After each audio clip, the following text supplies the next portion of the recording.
There we go. Welcome to Round Hill Radio. Through our conversations, we discover the holy and the ordinary, look for moments of grace and peace, and redefine what we talk about. We talk about faith. Hey, Ed. Hey, Leslie. How you doing? Good evening. Yeah. It's the podcast home edition. Yeah, right. Home edition. Love it. We're making it happen. We're just glad to be here with you guys, and we're so glad that you are joining us for this conversation. We are on week 23 of our 52 for the journey, which is wild. We say that every week. I know, but it does seem amazing that we're nearly halfway through. I can't believe that.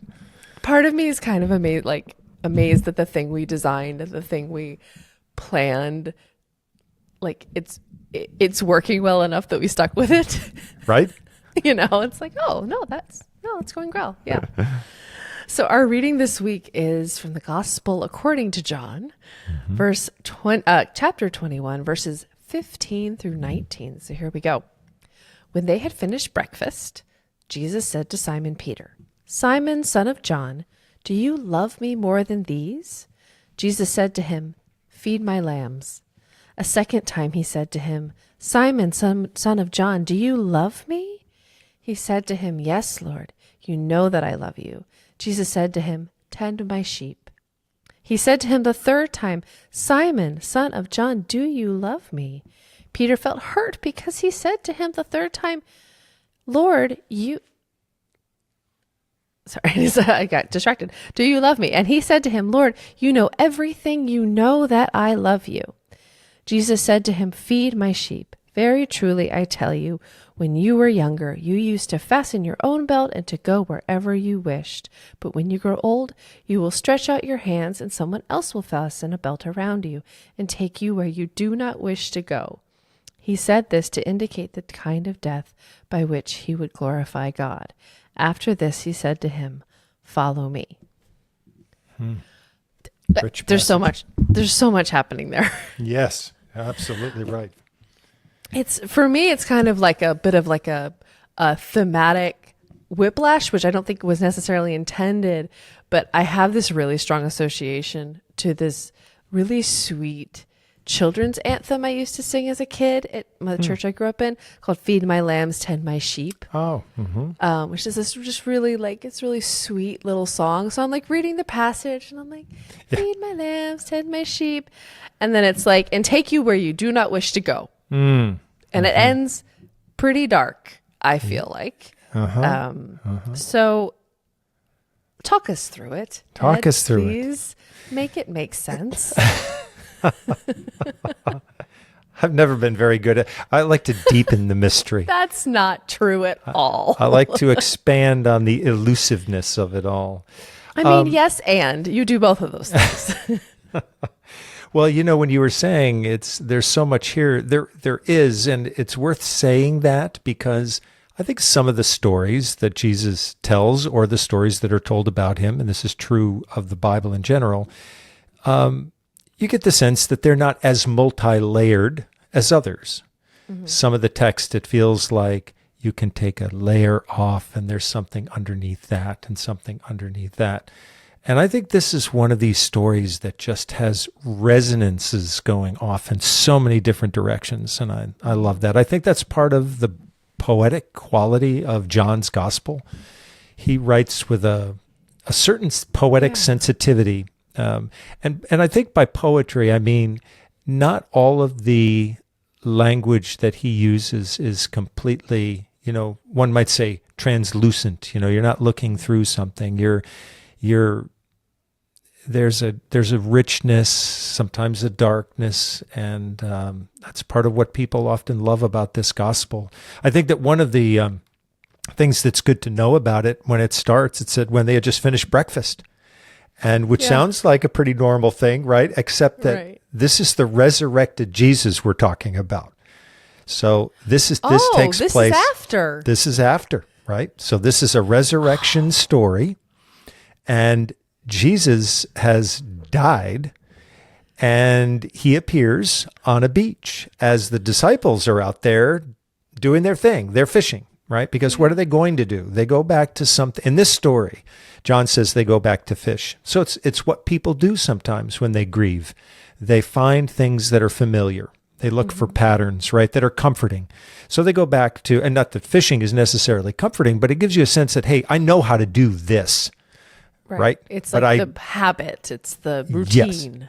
Yes. Yep. I don't know how to live in a world where he's not part of it anymore, but I do know how to do this fishing thing. And so they see Jesus on the shore. They make their way to the shore, and Jesus is preparing breakfast for them on the beach. So we go in a very few days from the Last Supper to the first breakfast. There it is. That's so good. What a genius. I have to title the podcast this. There you go. So it's part of the genius, I think, of this story, that these little things interlock like that, right? Yeah. And then the other part of this that's so poignant is that Simon Peter is the one who denied or knowing Jesus 3 times. He was given 3 different chances to say, okay, I knew him, but he doesn't say that. So it's such a harrowing kind of passage. But here he gets a chance 3 times to make it right. Okay, because I hadn't realized that this was after, and so in my brain I was like, oh, it's foreshadowing. But no, like, I love that Peter felt hurt. It's right. Well, yeah. Yep. Okay, sure. Oh, but I feel like, oh, poor Peter. But isn't it the truth though? When we've done something and we may feel, maybe it's a really bad thing, but we feel awful about it, So what do? We say, well, I'm hurt too. Yeah, right? Sure. Very human, right? Disciples being very, very human. Right. And that's part of what I love about these stories is that this is why they've stuck around for 2,000 years, is that people say, yeah, this is exactly how we operate. This is what we do. Right. And so there's this very poignant discussion. It's not really a discussion. It's a back and forth conversation between Jesus and Simon. Each case, he's able to kind of go a little bit deeper, and maybe Peter is able to release a little bit more of his sense of guilt or betrayal. There is also, so on top of this, right, you've got all these things going on. Then on top of this, there's this line, but when you grow old, you will stretch out your hands, and someone else will fasten a belt around you and take you where you do not wish to go. In all of the years, all the times I have visited in nursing care facilities, this is a line that could be pasted directly above the door, the entrance of every one of those facilities. How many times have I seen someone attached to a belt or a rope of some kind, a leather strap, where they've sort of been guided along because they've perhaps lost the ability to guide themselves or whatever it might be, but they're no longer mobile in ways that, in which they're guiding themselves. Somebody else is doing that. And it's the curious thing about this for me is that the story about Peter, of course, he's going to become the first bishop. And so here we are in the wake of the death of Pope Francis, who's got this direct line running all the way back to the first bishop, which is Peter. And the story about Peter is that he was crucified upside down. Right. And so he does experience a fate. When he said this to indicate the kind of death by which he would glorify God. But it's funny how the story has been used actually to describe elders today, older people in later stages of life who need to be guided by someone else, in ways that they would not necessarily have chosen. So after all this, he said to him, "Follow me," and Peter did. Yeah. In creating the church, and this is the same Peter that's up upon this rock I will build my church, right? Yeah, Petrus, right? Yeah. So his Greek name, the Petros is rock or stone. Of course, there's a play on that, and one of the gospel stories where he walks on water, like Jesus. He's sort of the impulsive one of the group. Yeah. Well, that looks pretty amazing. I think I want to give that a try. And Jesus says, well, come on out and give it a try. And then all of a sudden he's aware, right, of the wind and the waves, and he sinks like a stone. So his name carries a lot of different sort of layers of meaning. It's so interesting. Yeah. That's so interesting. But to me, the resonance, I think, in those last two words, follow me, no matter what. Think about all the people over the centuries who've said yes to that invitation, especially when the chips were, really against them, when the times were really threatening, when standing up for belief, came with a very, very high cost. And I think that any time when we feel that something inner compulsion to stand up and speak for justice, for peace, for freedom, dignity for people, we're responding to that call. Follow me. It's not just following the person of Jesus, it's following the values of this person. And Peter did just that. So it's a really striking, there's a kind of an underlayer of the call to courage here.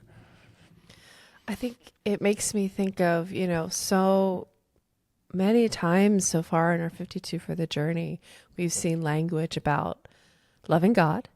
Mm-hmm. And then right after it is loving your neighbor. Mm-hmm. And I've seen on the internet a couple of times recently, someone saying, I just want someone to walk in the door, take off his jacket, put on a cardigan, and tell us to love your neighbor. Mm-hmm.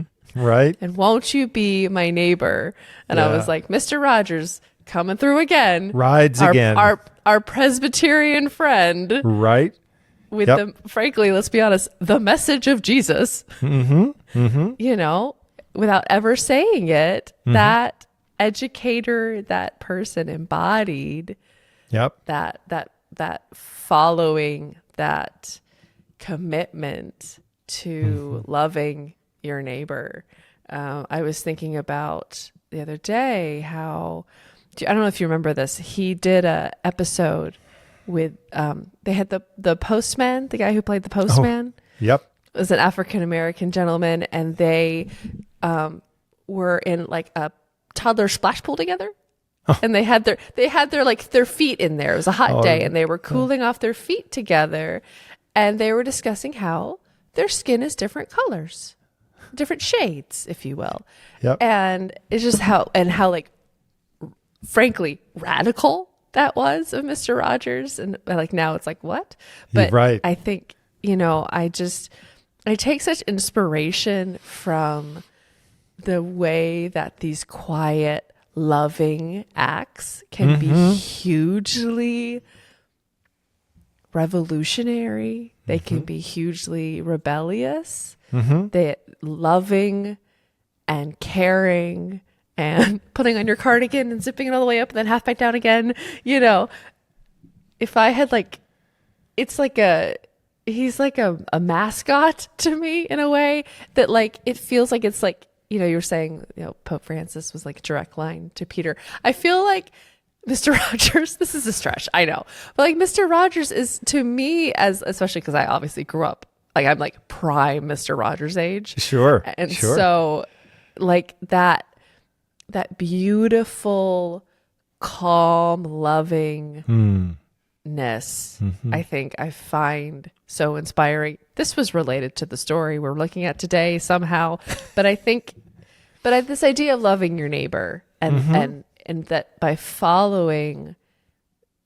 choosing, to say, yes, Jesus, I love you, and say it 3 times and kind of start over again. Like, sometimes friendships have to kind of have a restart. Right. Simon Peter had his restart and then was like, okay, now I'm going to go on the right path. And I have a feeling loving his neighbors was probably a pretty big part of that, if he was as dedicated to following Jesus as it sounds like he was in this story. Yeah. I'll fast forward a little bit and tell one other story about Peter. So after this episode, this event, he he did go on, right, to travel throughout the Mediterranean, and he was living at a time when I'm not even sure people used the term Christians. Early Christians were called people of the way. But John's gospel was written, probably could have been anywhere from 60, 70, 80 years after Jesus died. But by that time, people were really struggling with the fact, well, how much do we retain of Judaism? Do we still incorporate all of it, or do we incorporate some of it? And how do we make decisions about that? And one of the struggles they had were around dietary regulations. And there's a lot of material in the New Testament about what you can eat, what you can't eat, and how these early communities struggled with that. Peter had a dream one night in which this sheet of very unclean animals sort of descended, I think, out of the sky. And basically his response was one of repulsion. And the answer was, no, now what God has determined clean, you shall also determine it's clean. And it changed dramatically his understanding of who could be included in the church, and, or I will say in the Jesus movement, probably better to use that term than the church. But that was a landmark episode because it broadened out the movement. It was no longer following some of those dietary regulations. It started to open up into a different direction. But so Peter continued, I think, to experience the largeness of love. He encounters it in this text. I think it makes perfect sense, by the way, that you think about Mr. Rogers in relationship to this text, because you think about Mr. Rogers as being the embodiment of compassion. And, I think if anybody genuinely hurt Mr. Rogers, he's the kind of person, for all the way in which he seemed very meek, would have the strength to love. Yeah. Right? And I think that what's being demonstrated here is that this is the strength we need to cultivate more than any other strength. It's that ability to show compassion. And Jesus demonstrates it. Then Peter winds up demonstrating it down the road. And I think that's what makes this story so fascinating, is to see how it gets played out, as Peter's life continues to evolve. I love that. Yeah. All from the first breakfast. All from the first breakfast. The first breakfast. It's so fun. I love that. It's such a fascinating story. And I don't know that I had put it in the sort of chronological context before of hearing this text before. So I'm really fascinated by that. So thank you for this. This is so interesting. Thank you. Great discussion. Thank you guys all so much for joining us. We're so grateful. Round Hill Radio is brought to you by the friends and members of Round Hill Community Church. For more information, please visit roundhillradio.org. If you enjoyed this podcast, there are a few things that you can do that would make a big difference to us. Like the video, subscribe if you aren't, and click the notification bell and select all. Thank you.